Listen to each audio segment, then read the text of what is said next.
not usually described as simple and uncomplicated. I like to use the word classic, so... Alright, so 2 ounces of Milagro Silver Tequila, which is a Highland 100% agave tequila, very bright, very agave forward. Those of you that aren't familiar with tequila or agave, this is one of the closest kind of real aromas of what fresh young agave should taste like, or smell like rather. So 2 ounces of tequila, we're going to do 1 ounce of Cointreau, and just a 3/4 ounce of fresh lime. So pretty simple. And obviously with lime and citrus, fresh is always best. And it doesn't take a moment just to squeeze up 3/4 ounce of fresh lime. Just gonna shake that up. You don't need a blender to make a margarita. What?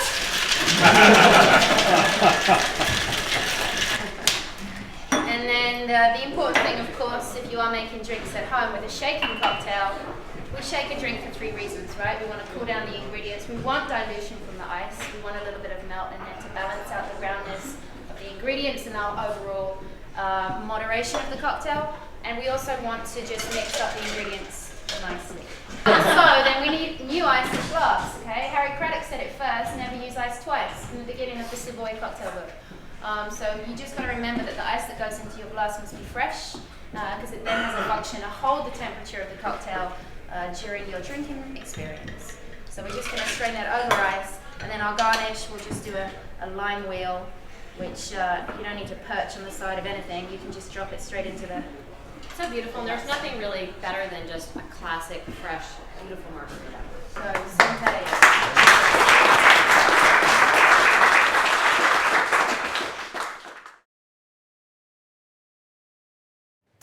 You take a bowl and do probably about 3/4 of an inch of blue curaçao.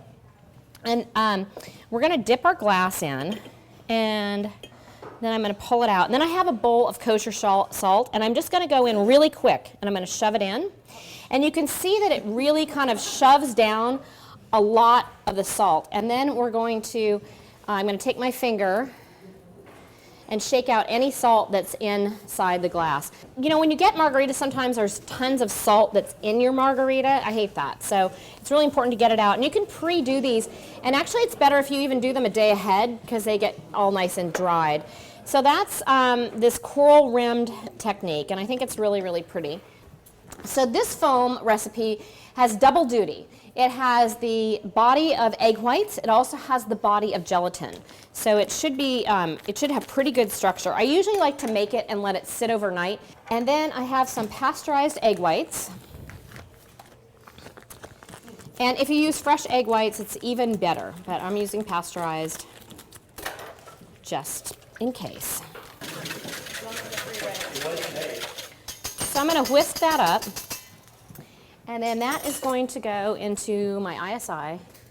So I'm going to add that in there. Once you have liquor in your foam, it starts to break down a little bit quicker. But this foam should last about 4 days, so which is quite a long time for foams with liquor in it. So I'm going to do 3 charges. So I'm going to start with my drink next. I'm going to do 1.5 ounces of the añejo. And then about 3/4 ounce of fresh lime. And you know, margaritas really are depend upon what you guys like. I mean, you know, you might like things drier, you might like things sweeter. You know, it's really kind of personal preference. And then we're going to fill our glass with ice. So I'm going to do a little bit, the last of my Grand Marnier foam on there, and then we're going to do a little bit of black lava salt on top. So that's the black and blue margarita. So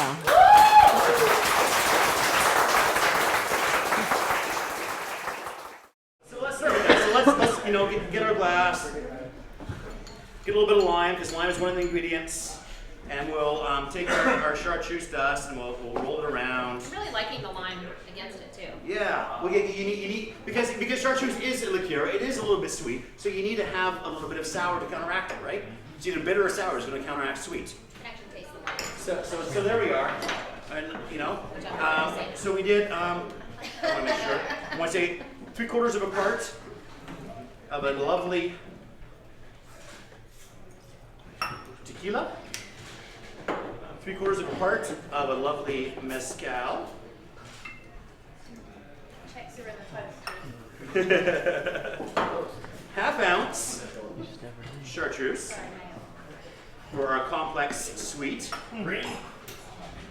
We're using green. Why? Because I love the assertiveness. We're matching this with some powerful flavors, and we need the assertiveness. 1/2 ounce of lime juice and 1/2 ounce of fresh squeezed grapefruit juice. Again, being a bartender, I am lazy, so I had people squeeze this for me just maybe an hour before, as opposed to squeezing it myself. Not lazy. Because if you can get people to do it for you, why not? Right? Now, here's what we're talking about before. I made this drink, and it tasted great, but it felt thin. So my solution was the 2-to-1 simple syrup, just like under 1/4 of an ounce, just enough to give it some texture, some mouthfeel, some body. Because I feel that flavor is important, but texture is just as important.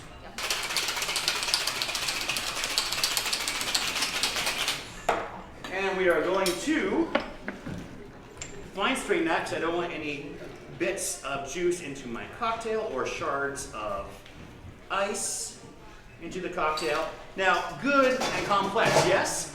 Not complex enough! Lefroy. I tasted it, and I was like, it's great. The chartreuse is great, the mezcal is great, but I need more smoke. I need more smoke. So we did a little float, or hopefully a I told him to do a healthy float. Was there a good amount of heat? Yeah. Smoke? Yeah, it happened. Okay, good.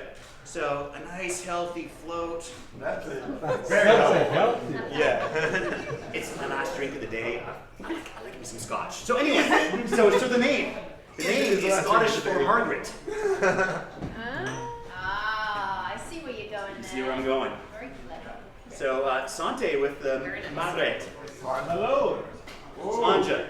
Cheers.